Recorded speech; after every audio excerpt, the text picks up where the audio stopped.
कश्मीर में 2014 में प्रधानमंत्री मोदी जी के नेतृत्व में हमारी जब सरकार आई तो विशेष रूप से जम्मू कश्मीर में इंफ्रास्ट्रक्चर, रोड इंफ्रास्ट्रक्चर का विकास करने की योजना हमने तैयार की।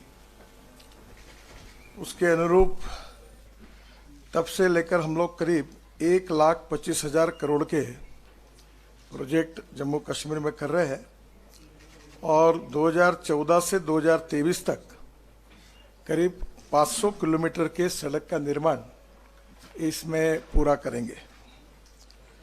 जम्मू कश्मीर में करीब 45,000 करोड़ की लागत से 133 किलोमीटर लंबाई की 41 महत्वपूर्ण टनलों का निर्माण कराया जा रहा है और इसमें लगभग सभी जगह पर काम शुरू है।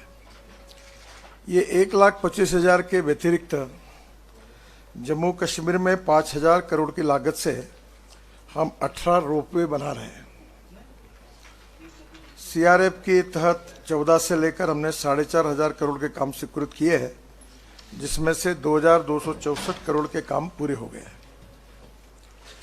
सबसे महत्वपूर्ण बात जो है, जिसका हम लगातार फॉलोअप भी करते, को काफ़ी अड़चने उसमें आई, वो है जम्मू से श्रीनगर के बीच टोटल 3 कॉरिडोर हम डेवलप कर रहे हैं।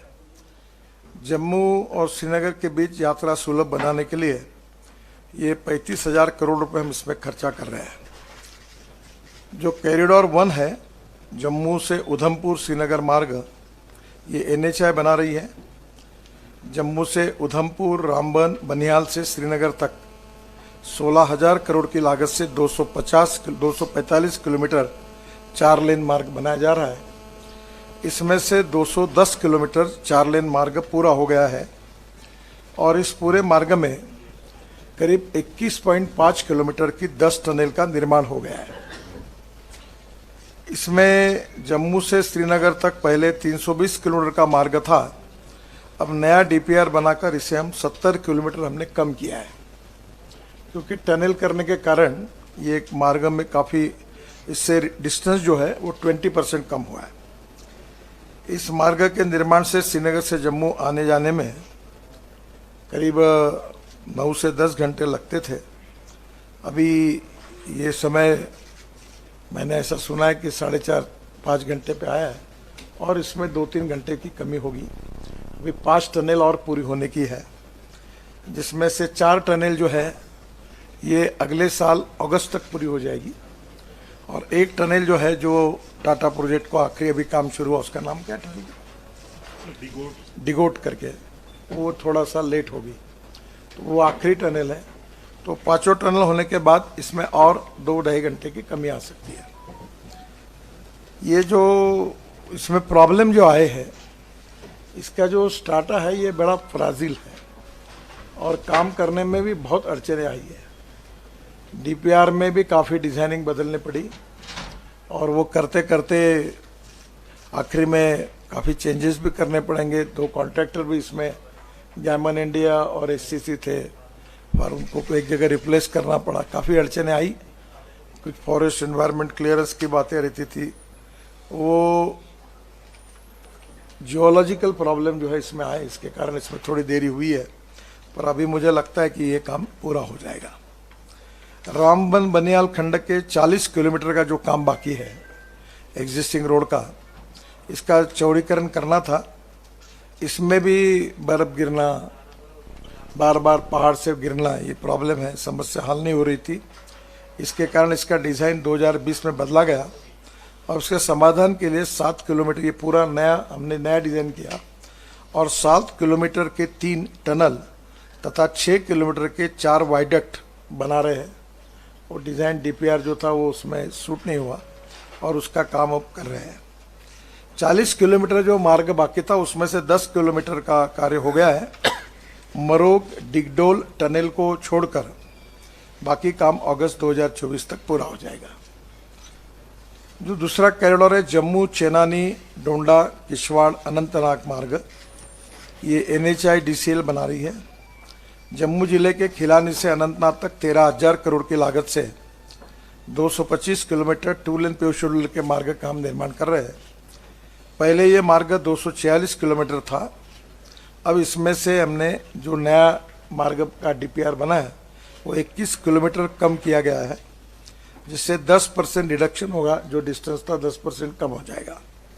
चेनानी से सुध महादेव तक 265 करोड़ की लागत से 17 किलोमीटर सड़क का निर्माण का काम सितंबर 2023 तक पूरा हो जाएगा। और सुधम महादेव के पास 3,703 करोड़ की लागत से 5.4 किलोमीटर की 2 टनल का टेंडर 30 अप्रैल 2023 तक हो जाएगा। उसके काम की शुरुआत हो जाएगी। गोहा से खिलानी तक 228 करोड़ की लागत से 9 किलोमीटर सड़क का निर्माण कार्य जून 2023 तक पूरा हो जाएगा। खिलानी बाईपास से आगे 750 करोड़ की लागत से 1.5 किलोमीटर टनल का निर्माण काम मई 2023 तक पूरा हो जाएगा। खिलानी से छतरू तक 2,850 करोड़ की लागत से 82 किलोमीटर सड़क निर्माण का काम जुलाई 2023 तक पूरा हो जाएगा। इस मार्ग में ब्लैक स्पॉट समाप्त करने चाइनीज 83 में 91 करोड़ की लागत से 1 किलोमीटर का अप्रोच रोड सहित टनल का निर्माण किया जा रहा है, जो मई 2023 में पूरा हो जाएगा।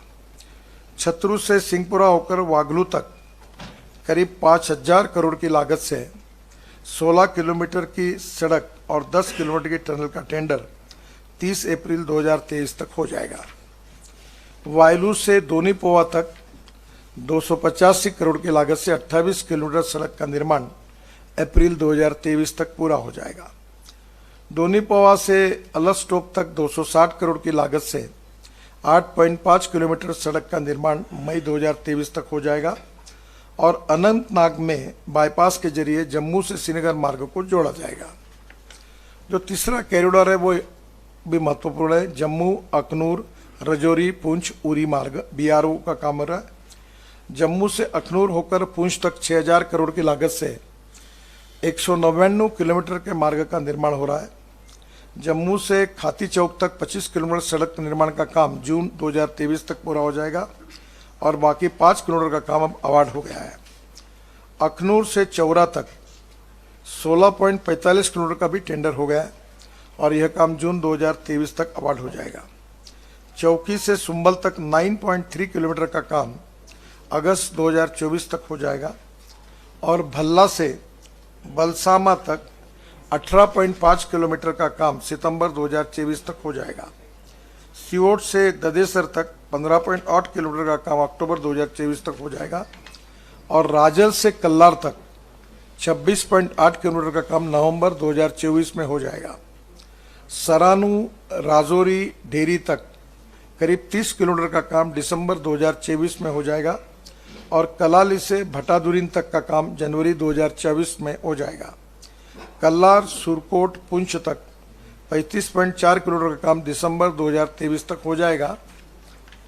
इसमें ये 3 महत्वपूर्ण लाइफलाइन है। इसके साथ साथ श्रीनगर का रिंग रोड का काम हमने लिया है। श्रीनगर में 4,660 करोड़ की लागत से 78 किलोमीटर 4 लेन रिंग रोड का निर्माण किया जा रहा है। यह रिंग रोड गलंदर से गांदरबल तक बन रही है। इसमें पैकेज 1 गलंदर से सुबल तक 42 किलोमीटर मार्ग का निर्माण फरवरी 2024 में हो जाएगा। पैकेज 2 सुंबल से वायुल पुल तक 24 किलोमीटर का काम जून 2023 में आरंभ हो जाएगा और पैकेज 3 वायुल पुल से गांदरबल तक 12 किलोमीटर का मार्ग का डीपीआर जून 23 तक बन जाएगा। बाद में इसको अवार्ड किया जाएगा। ये रिंग रोड बहुत महत्वपूर्ण है। इसके बनने से बारामुल्ला, कुपवाड़ा, बांदीपुरा, गुरेज, कारगिल एवं लेह जाने के लिए लोगों को श्रीनगर शहर के अंदर आना नहीं पड़ेगा, जिससे श्रीनगर का ट्रैफिक जाम और पोल्यूशन में काफ़ी कमी आएगी। ये सबसे महत्वपूर्ण जो हम लोग करीब 32 ग्रीन एक्सप्रेस हाईवे बना रहे हैं, उसमें से सबसे इम्पोर्टेंट जो है वो दिल्ली अमृतसर कटरा ग्रीन फील्ड है। ग्रीन फील्ड का मतलब नया रोड बना रहे हैं। ये रोड अभी अस्तित्व में नहीं है। ये दिल्ली से वैष्णो देवी धाम कटरा तक 37,524 करोड़ की लागत से 670 किलोमीटर 4 लेन ग्रीनफील्ड एक्सप्रेसवे दिसंबर 2023 में हम लोग इसको पूरा करेंगे। अभी दिल्ली से कटरा की दूरी 727 किलोमीटर है। इस एक्सप्रेसवे से 58 किलोमीटर की दूरी कम हो जाएगी। इस एक्सप्रेसवे के बनने से दिल्ली से अमृतसर 4 घंटे में, दिल्ली से कटरा 6 घंटे में और दिल्ली से श्रीनगर 8 घंटे में होने की संभावना है। यह एक्सप्रेसवे हमारे सिख समाज के प्रमुख धार्मिक स्थल अमृतसर में स्वर्ण मंदिर, कपूरथला के सुल्तानपुर लोधी गुरुद्वारा, गोइंदवाल साहिब गुरुद्वारा, खंडूर साहिब गुरुद्वारा, गुरुद्वारा श्री तरन तारण दरबार साहब को जोड़ेगा। ये एक्सप्रेसवे को हमने अंबाला, मोहाली, संगरूर, पटियाला, लुधियाना, जालंधर, कपूरथला, कठुआ और सांबा से गुजरेगा। दिल्ली कटरा एक्सप्रेसवे को कपूरथला जिले में सुल्तानपुर लोधी के पास अमृतसर जामनगर कॉरिडोर से जोड़ा जाएगा। इस कॉरिडोर के माध्यम से जम्मू से राजस्थान, गुजरात की कनेक्टिविटी डायरेक्ट हो जाएगी, तो ये भी बहुत इंपॉर्टेंट कॉरिडोर है। दिल्ली में कुंडली, पलवल, मानेसर, ये जो केएमपी है उसके जसोर खेड़ी गांव से आरंभ होकर हरियाणा में एक्सप्रेसवे 143 किलोमीटर बन रहा है। इसमें 63 किलोमीटर का मार्ग बन गया है, बाकी 80 किलोमीटर का काम 2023 में पूरा हो जाएगा। यह एक्सप्रेसवे पंजाब की लंबाई 402 किलोमीटर है, जिसमें 280 किलोमीटर में निर्माण कार्य चल रहा है। 30 किलोमीटर का मार्ग पूरा बन गया है और 92 किलोमीटर का काम जून 2023 में आरंभ हो जाएगा। जम्मू कश्मीर में एक्सप्रेसवे की लंबाई 124 किलोमीटर है। इसमें 91 किलोमीटर का काम चल रहा है और बाकी 33 किलोमीटर का काम जून 2023 में शुरू हो जाएगा। जो हमारी टनल है विशेष रूप से जो महत्वपूर्ण है, और मैं ये मानता हूँ कि ये स्टेट ऑफ आर्ट टनल है, जिसको देखने का आज हमें सौभाग्य मिला। हमारी पार्लियामेंट के संसदीय समिति के 13 मेंबर ऑफ पार्लियामेंट भी आज उसमें आए थे और हमने झेड़मोर और झोजिला दोनों टनल का निरीक्षण किया है।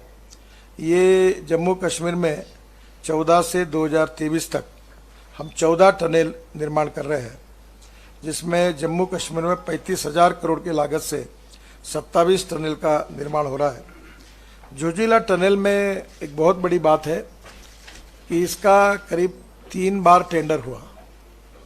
चौथी बार इसकी एस्टिमेट कॉस्ट आई 12,000 करोड़ और हमने इसमें काफ़ी मेहनत की, अधिकारियों ने भी की, एसोसिएम करके दिल्ली में एक कमर्शियल ऑर्गेनाइजेशन बिजनेस उनके साथ हमने वर्कशॉप किए, रिसर्च किया और इस टनल पर हमने 5,000 करोड़ रुपए की बचत की।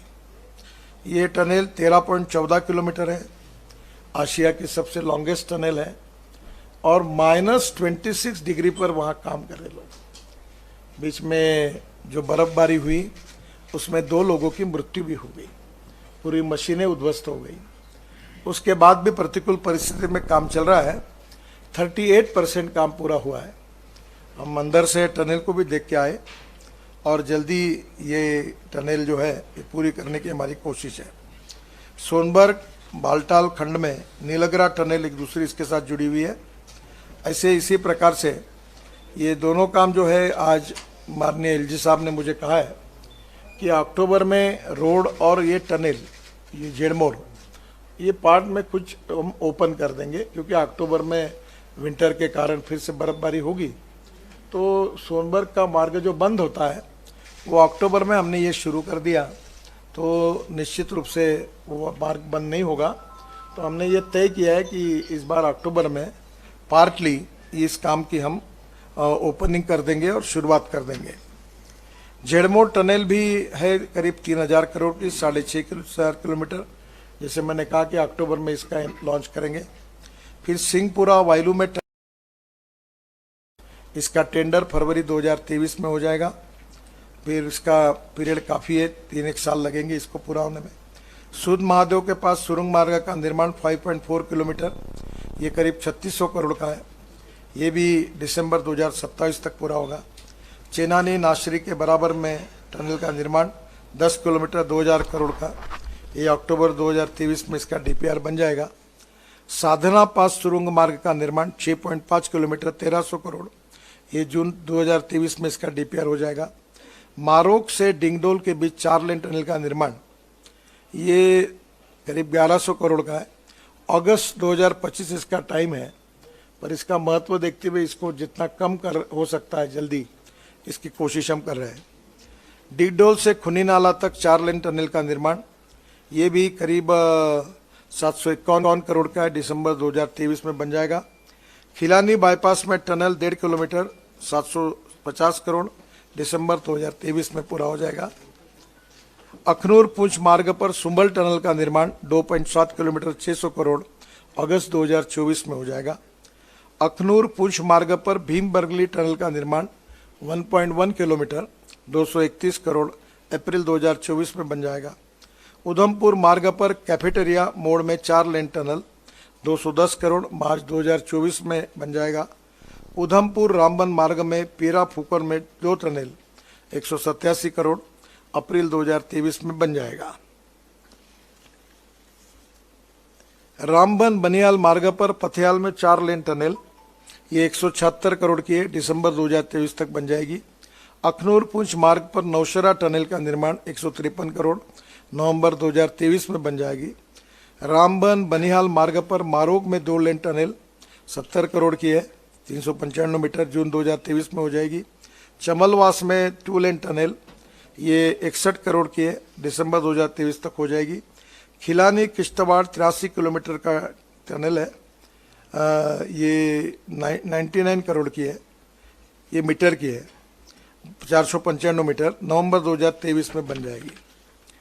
ये जो प्रॉब्लम आ रहा है जियोलॉजी का, ये बड़ी यूनिक जियोलॉजी यहाँ के, थोड़ा बहुत मैं जियोलॉजी जानता हूँ। ये पूरे आशिया में, पर्टिकुलर इस एरिया में वो जो फ्राजिल डाटा है वो एक बहुत बड़ी समस्या है। आपको पता होगा कि ये जियोलॉजी, जियोफॉर्मोलॉजी, मिनरोलॉजी, क्रिस्टोग्राफी अनेक सब्जेक्ट्स है। तो जियोलॉजिकल एक्सपर्ट का ओपिनियन लिया गया तो ये इतना ही फ्राजिल है, यहाँ कुछ टिकता ही नहीं, वो गिर जाती है। तो यहाँ जियोलॉजी में एक मोहा स्केल ऑफ हार्डनेस थी जो रॉक का हार्डनेस गिनती थी, talc, gypsum, calcite, apatite, orthoclase, quartz, corundum, diamond. तो डायमंड सबसे हार्डेस्ट होता है, पर यहाँ तो ये इतना है कि ये पहले दूसरे नंबर पे आता है, तो वो एक समस्या है और इसके कारण ही ये काम में काफ़ी कुछ प्रॉब्लम आए हैं। तो जम्मू कश्मीर ने पहाड़ी शरण में वहाँ भी भूस्खलन होने के बाईपास करने के लिए 700 करोड़ की लागत से हम 6 बाईपास का निर्माण कर रहे हैं। बनियाल में 224 करोड़ की लागत से 2.3 किलोमीटर 4 लेन बाईपास का काम जनवरी 2024 में पूरा हो जाएगा। रामबन में 280 करोड़ की लागत से 2.5 किलोमीटर 4 लेन बाईपास मई 2023 में बन जाएगा। और खेलानी से खानाबल मार्ग पर दोनी पोवा अलस्टॉप से आशाजीपुरा के लिए 57 करोड़ की लागत से 8 किलोमीटर का बाईपास निर्माण करने जुलाई 2023 में हो जाएगा। जम्मू श्रीनगर मार्ग पर चंद्रकोट में 32 करोड़ की लागत से हम बाईपास निर्माण कर रहे हैं, वो भी 23 में हो जाएगा। सेरी के नॉर्थ वेस्ट में वो भी बाईपास बना रहे हैं। रामबन बनियाल मार्ग पर मक्करकोट, वहाँ भी प्रॉब्लम आए, वो भी बाईपास कर रहे हैं। तो ये हमने भी काफ़ी उसमें सोल्यूशन निकाले हैं। एक ब्रिज का भी निर्माण कर रहे, जम्मू, उधमपुर, डोडा, किश्तवाड़ में हम 11 बड़े ब्रिज बना रहे हैं, 11 छोटे ब्रिज का निर्माण कर रहे हैं। जम्मू में 5 और उधमपुर में 7 ब्रिज बन चुके हैं। इसके अलावा नाशरी धलवास खंड में 114 करोड़ की लागत से 7 छोटे पुलों का निर्माण अक्टूबर 2023 में हो जाएगा। और रामबन, रामसू, चमलवास खंड में 40 करोड़ की लागत से 7 छोटे पुलों का निर्माण 2024 जनवरी में हो जाएगा। मकरकोट, रामसू, नचलाना खंड में 246 करोड़ की लागत से 10 छोटे पुलों का निर्माण, ये भी 2024 तक हो जाएगा। जो माननीय उपराज्यपाल जी ने, मनोज सिन्हा जी ने अमरनाथ के मार्ग की घोषणा की थी और बाबा अमरनाथ के दर्शन के लिए वो बहुत महत्वपूर्ण है, तो उन्हीं के प्रस्ताव पर हमने स्वीकृति दे दी है। और आज मैं 5300 करोड़ की लागत से 110 किलोमीटर 4 लेन 2 लेन प्योर शोल्डर मार्ग निर्माण करने की घोषणा करता हूँ। ये बहुत इम्पोर्टेंट है। खानाबल से चंदनवाड़ी तक 1800 करोड़ की लागत से 73 किलोमीटर 4 लेन मार्ग का डीपीआर जुलाई 2023 में हो जाएगा। चंदनवाड़ी से पंचतरणी होकर बालटाल तक 3500 करोड़ की लागत से 37 किलोमीटर 2 लेन प्योर शोल्डर का मार्ग का डीपीआर अक्टूबर 2023 में हो जाएगा। इस मार्ग में शेषनाग और पंचतरणी के बीच 10.8 किलोमीटर का टनल बनाया जाएगा, जिससे यात्रियों को भूस्खलन और हिम जो बर्फबारी होती है उससे गिर जाते हैं, उससे राहत मिलेगी। पंचतरणी से अमरनाथ जी की पवित्र गुफा तक 5 किलोमीटर 5.5 मीटर चौड़ा पक्का पैदल पथ बनाया जाएगा, जिसमें मार्ग के दोनों तरफ सुरक्षा के लिए बैरिकेड बनाए जाएंगे। अमरनाथ पवित्र गुफा की यात्रा का समय में बहुत कमी आएगी। अभी अमरनाथ की पवित्र गुफा की यात्रा में 3 दिन का समय लगता है। इस मार्ग में निर्माण से श्रद्धालु वाहन से श्रीनगर से अमरनाथ गुफा की यात्रा 8 से 9 घंटे में पूरी करेंगे। अभी की यात्रा की जो स्थिति है, श्रीनगर से पहलगांव तक 90 किलोमीटर की यात्रा 2 घंटे में होती है। पहलगांव से चंदनवाड़ी तक 16 किलोमीटर की यात्रा आधे घंटे में होती है। चंदनवाड़ी से पंचतरणी तक 26 किलोमीटर की दुर्गम पहाड़ी पैदल यात्रा को पूरा करने में 13 घंटे का समय लगता है और पंचतरणी से अमरनाथ गुफा तक 5 किलोमीटर की दुर्गम पैदल यात्रा को 5 घंटे में पूरी होती है। इस यात्रा को पूरा करने के लिए श्रद्धालुओं को 2 रात गुजरने के लिए, तो अभी इसमें काफी सुधार हो जाएगा। एक मुगल रोड निर्माण करने की मांग जब भी जो भी मुख्यमंत्री बनते थे और मुझे मिलते थे, तो बार बार इसकी मांग सब जगह से होती थी। तो आज मैं घोषणा कर रहा हूं कि ऐतिहासिक मुगल रोड जो है जम्मू जिले के पूंछ से दक्षिण कश्मीर में शोपिया को जोड़ता है, तो 6,842 करोड़ की लागत से 60 किलोमीटर 2 लेन प्योर शोल्डर मार्ग तथा 10 किलोमीटर 2 लेन प्योर शोल्डर मार्ग की टनल बनाई जाएगी। 1900 करोड़ की लागत से 60 किलोमीटर के मार्ग का डीपीआर अगस्त 2023 में बन जाएगा। पीर की गली में करीब 5,000 करोड़ की लागत से 10 किलोमीटर 2 लेन प्योर शोल्डर टनल का डीपीआर अक्टूबर 2023 में बन जाएगा और यह मार्ग सर्दी के मौसम में बंद हो जाता है, जिसमें लोगों को बहुत तकलीफ होती है। अब इस मार्ग में 69 ये जो हिमस्खलन है स्थान आते पीर की गली में टनल बनाकर इसे बाईपास कर दिया जाएगा। यहाँ स्नो प्रोटेक्शन के लिए स्नो गैलरी बनाकर मार्ग परिवर्तित किया जाएगा। इस मार्ग और टनल निर्माण से मुगल रोड के में ऑल वेदर कनेक्टिविटी पूरे साल भर ये पोर्ट उपयोग में आएगा। जो जम्मू कश्मीर में हम रोपवे बना रहे हैं, उसमें जम्मू के शिवखेड़ी में 170 करोड़ की लागत से 2 किलो रोपवे का टेंडर हो गया है। मई 2023 तक यह काम अवार्ड हो जाएगा। श्रीनगर के शंकराचार्य मंदिर में 60 करोड़ की लागत से 1 किलोमीटर रोपवे का टेंडर जुलाई 2023 में हो जाएगा। बालटाल से अमरनाथ पवित्र गुफा तक 750 करोड़ की लागत से 9 किलोमीटर रोपवे का टेंडर नवंबर 2023 में हो जाएगा। पहलगांव बैसारन पर्यटन क्षेत्र में 125 करोड़ की लागत से 2 किलोमीटर की फिजिबिलिटी चल रही है। रोपवे का टेंडर नवंबर 2023 में हो जाएगा। नासरी टनल से सनासर तक 200 करोड़ की लागत से 3 किलोमीटर का फिजिबिलिटी चल रही है।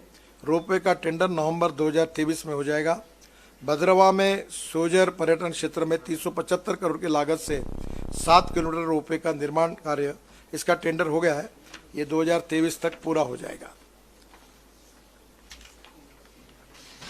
एक महत्वपूर्ण बात आपको बताता हूँ जिसकी मुझे आज बहुत खुशी हुई रही है कि कश्मीर से कन्याकुमारी तक रोड बनाने की बात, ये हमारा एक सपना था। अभी हिमाचल प्रदेश के मनाली से रोहतांग पास जो है ऊपर जाने के लिए 3.5 घंटे लगते थे। अभी वहाँ हमने अटल टनल बनाई जिससे 8 मिनट में हम बाहर आते हैं। और वहाँ से आने के बाद लद्दाख और लेह तक हम लोग 4 टनल बना रहे हैं। बीआरओ का भी साथ ले रहे हैं और ये 4 टनल बनाकर लद्दाख ले आएंगे। लद्दाख लेह के बाद हम कारगिल के तरफ आएंगे, जोजिला टनल आएगी। जोजिला टनल से झेड़मोर टनल आएगी, उससे श्रीनगर आएंगे और श्रीनगर जम्मू रास्ते से जाकर हम लोग कटरा जो ग्रीन एक्सप्रेस है उसको कनेक्ट होंगे। वहाँ से दिल्ली जाएंगे, दिल्ली से दिल्ली मुंबई एक्सप्रेस हाईवे को जुड़ेंगे और दिल्ली मुंबई एक्सप्रेस हाईवे मुंबई तक जाता है। और अभी नॉर्थ से साउथ जाना होगा तो हम लोग मुंबई जाते हैं और मुंबई से पूना जाते हैं और पूना से 2 रूट है, कोल्हापुर और सोलापुर, फिर बेंगलोर, मंगलोर, हैदराबाद, चेन्नई जाते हैं। पर अब हम नया रोड बना रहे हैं, सूरत से नासिक, नासिक से अहमदनगर, अहमदनगर से सोलापुर, सोलापुर से करनूल। ये ग्रीन है, अभी तक रोड अस्तित्व में नहीं है। और ये रोड बनने से दिल्ली से चेन्नई का डिस्टेंस 312 किलोमीटर कम हो जाएगा। और ये करनूल से हैदराबाद, चेन्नई, बेंगलोर, मंगलोर, कोचीन, कन्याकुमारी, हैदराबाद, त्रिवेंद्रम, पूरे साउथ को अब यहाँ से जुड़े जाएंगे। हमारे यहाँ साउथ के एमपी आज मद्रास के बाकी सब लोग हैं जो आज इसमें आए थे, तो उनको भी आज खुशी होगी कि डायरेक्ट ये कन्याकुमारी तक, यानी रोहतांग पास अटल टनल से शुरू होकर जम्मू कश्मीर से जाते हुए डायरेक्ट कन्याकुमारी तक पहुंचने का सपना 2024 शुरू होने के पहले पूरा होगा। ये भी एक खुशी है। और एक बात सबसे महत्वपूर्ण है कि ये रोड बनने से क्या फ़ायदा होगा। तो मैं अभी देहरादून गया था, तो जब हमने ये रोड बनाया दिल्ली से देहरादून, अभी तो 2 घंटे में, और हरिद्वार 1.5 घंटे में, ये तो उसका निरीक्षण करने के लिए मैं गया था, वो अभी इस साल दिसंबर तक हो जाएगा। पर एग्जिस्टिंग रोड में जब काम हमने जो कुछ किया उसके कारण वहाँ का टूरिस्ट जाने वाला डबल हो गया। मैं ये मानता हूँ कि ये जो पूरा काम हम कर रहे हैं, ये जब पूरा होगा तो जम्मू कश्मीर में आने वाला टूरिस्ट 3 से 4 गुना बढ़ेगा। और आज मैंने गवर्नर साहब को कहा कि हिंदुस्तान से या दुनिया के लोग स्विट्ज़रलैंड जाते हैं, हमारा कश्मीर स्विट्ज़रलैंड से भी अच्छा है, जन्नत है। तो यहाँ मैंने उनको कहा कि एडवेंचर स्पोर्ट्स, अच्छे रिसॉर्ट्स, बर्फ़ पर खेले हुए जाने वाले खेल, रोपवे, तो मैंने आज उनको कहा, उन्होंने आज 13.5 किलोमीटर 13.5 एकड़ जगह आइडेंटिफाई करके हमें दी। हम बहुत जगह पर रोड साइड एम्यूनिटीज़ बना रहे हैं, चार्जिंग स्टेशंस बना रहे हैं, यहाँ का हैंडलूम, हैंडीक्राफ्ट्स, पश्मीना, ये सब जो है इसका मार्केट हो, इसके दुकानें डाल रहे हैं। यहाँ के फूड रेस्टोरेंट है वो वहाँ होंगे। और टूरिस्ट की संख्या 4 गुना अगर बढ़ती है तो सबसे इम्पोर्टेंट चीज़ ऐसी है कि हमारे टूरिज़्म में जो कैपिटल इन्वेस्टमेंट होती है उसमें 49% कैपिटल इन्वेस्टमेंट एम्प्लॉयमेंट के लिए खर्चा होती है, रोज़गार देने के लिए खर्चा होती है। आज मैंने हमारे सब कामों में अधिकारियों को भी सूचना दी कि मैक्सिमम यहाँ के स्थानिक युवाओं को जहाँ जहाँ काम दे सकते हैं, जिनको रोज़गार दे सकते वो दीजिए। तो दूसरी और ये जो टूरिज़्म बढ़ेगा, इससे जो 4 गुना बढ़ेगा, तो मैं मानता हूँ कि जम्मू कश्मीर की इकोनॉमी ही सेब के लिए, सेब जैसा महत्वपूर्ण है, वैसे यहाँ हैंडलूम हैंडीक्राफ्ट्स महत्वपूर्ण है, यहाँ की पश्मीना महत्वपूर्ण है, यहाँ का फूड महत्वपूर्ण है। तो नेचुरली इस सब बातों का जब पूरे वर्ल्ड में एक्सपोजर मिलेगा तो इससे प्रगति और विकास के लिए बहुत उपयोगी होगा। मेरे संबंध का विषय नहीं है, पर मैं कृषि विषय में ज़्यादा एग्रीकल्चर में काम करता हूँ, तो मुझे अभी 6 डिलीट मिली है, उसमें से 4 डिलीट एग्रीकल्चर साइंस की है। तो मैं गवर्नर साहब के पीछे पड़ा था कि हमारे यहाँ न्यूजीलैंड में और ऑस्ट्रेलिया में बहुत अच्छे सेब होते हैं, हमारे सेब भी अच्छे हैं, पर मार्केट में वहाँ बाहर के भी इंपोर्ट होते हैं। तो हमारे यहाँ अभी नासिक में आपने सुना होगा, हमारे यहाँ ग्रेप होते हैं, तो स्पेन से ग्रेप की जो जाति लाई, कलम लाई, और उसको हमारे यहाँ से जोड़कर डेवलप किया, तो अब वो ग्रेप अच्छे एक्सपोर्ट होने लगे, फिर से उसकी डिमांड बढ़ गई। मैं नागपुर का हूँ, हमारे सिटी को ऑरेंज सिटी कहते हैं। तो अभी हमने स्पेन से संतरा लाया, ब्राज़ील से संतरा लाया, इसराइल से संतरा लाया, और उसकी कलम जो हमारी नागपुरी ऑरेंज की थी उसके साथ जोड़कर हमने नर्सरी में उसका प्रयोग किया। तो अलग अलग क्वालिटी बदलती है। तो मैंने उनको ये कहा कि यहाँ ऐसी इंटरनेशनल स्टैंडर्ड की नर्सरी बननी चाहिए। ये हमारे कश्मीर का, उत्तराखंड का, हिमाचल का एप्पल, ऑस्ट्रेलिया और न्यूजीलैंड जहाँ सबसे अच्छा एप्पल होता है उसके बराबरी का होना चाहिए। बाद में दूसरी, जो मैं एमएसएमई का मंत्री था तो मैंने पश्मीना में बहुत काम किया था। तो आपको एक बात बता दूं कि आपको पता होगा कि हमारे यहाँ जो देशी गाय होती है वो 2 लीटर दूध देती है। तो 1952 में हमारे यहाँ से गिर जात की गाय ब्राज़ील गई और वहाँ उन्होंने उसको विकसित करके वो 60 लीटर की गाय उनकी हो गई। तो उस गाय को एक बुल हुआ, उसका नाम था टोरैंडो, और उसका सीमेंस अभी इंडिया में लाकर हमने 2 लीटर के गाय को दिया। तो हमारे यहाँ 20 लीटर और 22 लीटर की गोरी हुई। अब हमारे यहाँ पास एक टेक्नोलॉजी है कि अब वो ये जो एम्ब्रियो ट्रांसफ़र, यानी आपको सिंपल भाषा में टेस्ट ट्यूब बेबी, वैसे अब टेस्ट ट्यूब गोरी तैयार होती है। और मेरे क्षेत्र में 12 गोरियाँ, टेस्ट ट्यूब गोरियाँ तैयार हुई, और वो उसकी माँ है 2 लीटर की और गोरी होगी 22 लीटर की। तो मैंने उस समय बहुत कोशिश की कि ये जो पश्मीना देने वाली जो मेंढी है, उसको क्या बोलते हैं आप, हाँ, बकरी, तो मैंने उनको कहा कि न्यूजीलैंड की जो ब्रीड है उसको इसके साथ ये करके, जैसे ये गाय में क्रांति हुई और धीरे धीरे पूरे देश में 20 लीटर वाली गाय होगी, तो मैंने गोबर से पेंट बनाया, हमने बहुत चल रहा है अच्छा। तो मैंने बहुत उस समय कोशिश की थी कि आपके यहाँ के ब्रीड में जो पश्मीना की जात है वो इंटरनेशनल स्टैंडर्ड की बनने के लिए ये क्लाइमेट न्यूजीलैंड और ऑस्ट्रेलिया का तो कोशिश करो। दो बातें मेरे विषय की नहीं है, पर आज भी मैंने एलजे साहब से इसको डिस्कस किया, बार बार करता हूँ। आज रात को उनने कहा कि उन अधिकारियों के साथ मीटिंग होगी। जम्मू कश्मीर समृद्ध बने, संपन्न बने, गांव गरीब मजदूर किसान का कल्याण हो और ये एक प्रगतिशील समृद्ध संपन्न बने और सबका साथ, सबका विकास, सबका प्रयास, यही बातों पर इसका विकास हो, यही हम सबकी कल्पना है।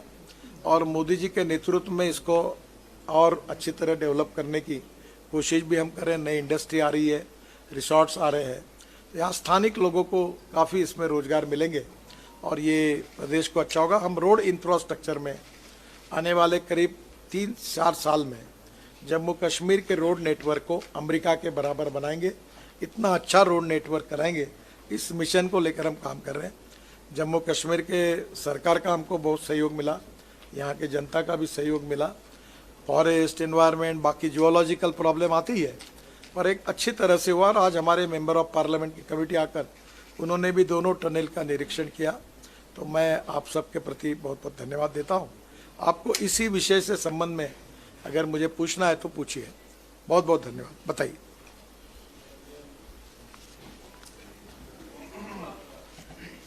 हाँ बोलिए ना, आवाज नहीं आ रहा आपका। It's working. हाँ So my name is Nazir Masoodi. I work for NDTV. पिछले साल मई में 10 laborers were killed when a under construction tunnel caved in Ramban. आपके मंत्रालय ने एक प्रोब ऑर्डर किया. A committee, 3-member committee was constituted, and it was said that it will give its report within 15 days. And the culprits will be brought to justice because the basic protection, the safety measures appears to have been compromised. So what has happened to that probe, and has anybody been held accountable? Because the way we see almost every day, even today, landslides are coming, lives of people are at risk, property. I mean, recently the army convoy was hit by. उनके ऊपर कार्रवाई की, और मैं इसलिए आपको भी बार बार ये समझाने की कोशिश कर रहा था कि पर्टिकुलर ये जिसका उल्लेख कर रहे उसमें जो जियोलॉजिक पॉइंट ऑफ व्यू जो स्टार्टा है, एक तो ऐसा है कि हम रोड बनाना ही छोड़ दें, वहाँ जैसा है वैसा चले, या दूसरी और इसमें अल्टरनेटिव निकालें, और ये बहुत कठिनाई है। इसके लिए हमने 3 मैन कमेटी अपॉइंट की थी, 4 लोगों को डिबार भी किया है।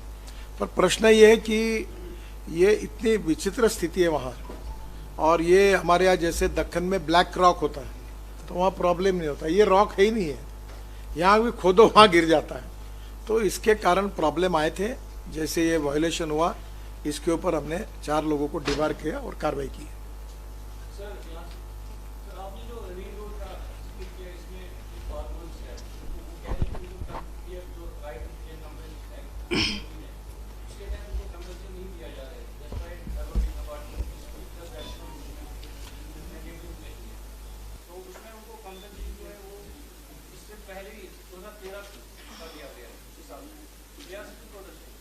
देखिए, पहली बात तो ऐसी है कि आजकल लोग किसान मेरे पास जो आते हैं मिलने के लिए, वो इस बात के लिए नहीं आते कि हमारी जगह मत लो। 90% लोग इसलिए आते हैं कि हमारी जगह लो। मैं जब गोपीनाथ मुंडे जी के निधन के बाद मेरे पास ग्रामीण विकास मंत्रालय का जब चार्ज था, तभी मैंने प्रधानमंत्री जी के मार्गदर्शन में ये नया लैंड एक्विजिशन एक्ट तैयार किया। और मैं खुद फार्मर हूँ, किसान का बेटा हूँ, तो वैसे भी मैं बहुत फार्मर सेंट्रिक हूँ। तो हमने इतना लिबरल अप्रोच में निर्णय किया है कि लोगों को इतने अच्छे पैसे मिल रहे हैं।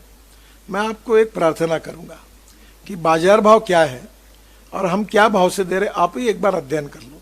एक बात अलग है कि कितना भी देने के बाद समाधान नहीं होता, उनको लगता और ज़्यादा मिलना चाहिए। पर जो ये सब तय करने का काम जम्मू कश्मीर प्रशासन का होता है, यहाँ के कलेक्टर के इसमें इसका कीमत निकाली जाती है और बाद में वो जो कीमत निकालते हैं उसके हम पैसे देते हैं। बाद में उनको नहीं पड़ता तो वो बाद में अपील करते हैं, ट्रिब्यूनल में जाते हैं और आखिरी में हाई कोर्ट में जाते हैं, सुप्रीम कोर्ट तक जाते हैं। आजकल हाई कोर्ट सुप्रीम तो केसेस जा नहीं रही है क्योंकि लोगों को समाधान, और इसीलिए हम लोग हर साल 1 लाख करोड़ रुपए केवल लैंड एक्विजिशन के लिए दे रहे हैं और लगभग किसानों में कोई बाहर अभी ऊपर जाते नहीं है। 90% केसेस में हम लोग समाधान करते हैं। यहाँ भी कोई दिक्कत होगी तो मैं एक बार वेरीफाई कर लूँगा, पर जहाँ तक हमारे तरफ से हमने ज़्यादा देने की ही कोशिश की है। यस, थोड़ा आपका माइक का आवाज़ नहीं आ रहा, थोड़ा माइक के नज़दीक होकर बोलिएगा। Sir, actually we have been seeing that always priorities have been given to Zojila Tunnel, if you see Johar Tunnel, and also today there was an inauguration for ZMAF Tunnel. But Sadhana Tunnel is still there as from decades people have been suffering over there. Sir, this question has been always repeated to you. What about Sadhana Tunnel? And my question again is for Sadhana Tunnel. Actually madam आज हमने inauguration नहीं किया, हमने inspection किया है कि आपके इसमें गलत न लिखा जाए। और मैडम आपको तो मैंने बताया कि हम 1,25,000 करोड़ के काम कर रहे हैं, अब उसमें से और भी बैलेंस में काम है और धीरे धीरे हम लोग ये पूरा करने के बाद जो बाकी भी काम बैलेंस है उसका जरूर विचार करेंगे। आपकी जो साधना टनल की बात की है, मेरे पास अभी उसकी एग्जैक्ट जानकारी नहीं है कि ये NHI DCL के पास है कि NHI पे, ये कौन से रोड पे आती है?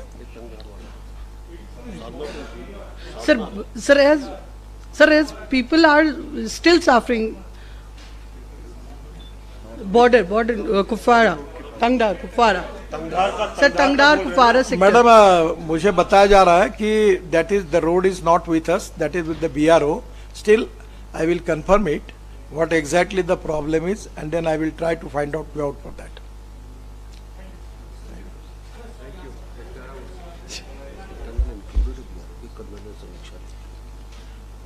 VK सिंह साहब बता रहे हैं, वो हमारे पूर्व जनरल थे, वो ऑलरेडी टनल स्वीकृत है, BRO उसके ऊपर कुछ DPR वगैरह बना रही है।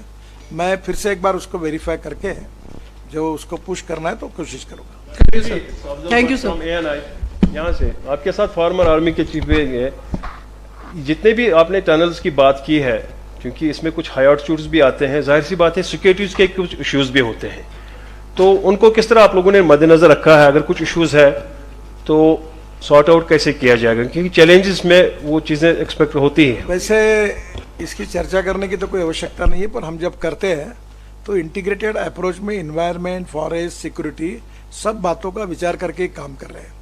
जैसे जोजिला और झेड़मोर में काम हो रहा है, वहाँ भी हमने उसको कभी कभी फेंसिंग लगाया है, कहीं सिक्योरिटी की व्यवस्था की है, कुछ जगह आवश्यक होगा तो पुलिस का CRF का प्रोटेक्शन है, कहीं हमने मिलिट्री वालों से सहयोग लिया है।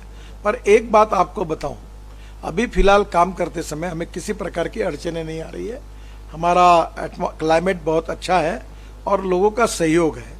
और मैंने अभी LG साहब से भी बात की, by and large Jammu Kashmir की जनता का सहयोग बहुत अच्छा है, इसके कारण हम काम कर पा रहे हैं और अभी कोई ऐसी अड़चन नहीं है। Gadkari ji, this is Jahangir from PTI. Former diplomat S.K. Lamba has written in his book that Modi ji tried to initiate talks with Pakistan in 2017. How do you react to that? Is there any truth, and are there any efforts going on to revive the dialogue process with Pakistan? I don't want to react on this issue because it is not with my ministry, neither it is directly or indirectly related with me. You have an appropriate question. When the foreign minister will be here, you can ask him this question. मुझे लगता है आपको भी जाना है सबको। हाँ sir, mic पे बोलिए। MHA की तरफ से स्टेटमेंट दिया गया कि जम्मू कश्मीर में जो सिक्योरिटी सिचुएशन है वो सिग्निफिकेंटली इंप्रूव हुई है, तो क्या does the government have plan to review the AFSPA in J&K? Sir, it is a question related with the law and order, where the LG is the in charge and the Home Ministry is in charge. My focus is on my work, my project, my tunnels, my roads. If you want to ask any question about my department, I will be happy as the person to give the answer for that. Sir, I have a question. Thank you very much. Last question. Sir, I have a question concerning the environment. Sir, you are working in an ecologically fragile zones. Kashmir is ecologically fragile. What are the constraints and what are the norms that you are following concerning the environment while working in these zones? Actually, frankly speaking, ethics, economy, ecology and environment, these are the three important pillars of the society. At any cost, we want to protect ecology and environment. And I am the person who is constantly trying for alternative fuel, for reducing pollution of the fossil fuel. We are in electric, ethanol, methanol, biodiesel, bio-LNG, bio-CNG, green hydrogen and electric. As a minister, we are already propagating the alternative fuel because we want to reduce the pollution. I am working on the scheme of 65,000 crore infrastructure project near Delhi, outside Delhi, and where we want to reduce the pollution of Delhi. We are making lot of projects from Parali, different type of projects for protecting ecology and environment, and we don't want to violate anywhere where we want to protect ecology and environment. We will always try to see it, but we should have to establish the equilibrium between the development and ecology and environment by both the way with the cooperation of the people. Thank you. Thank you very much, sir. Namaskar.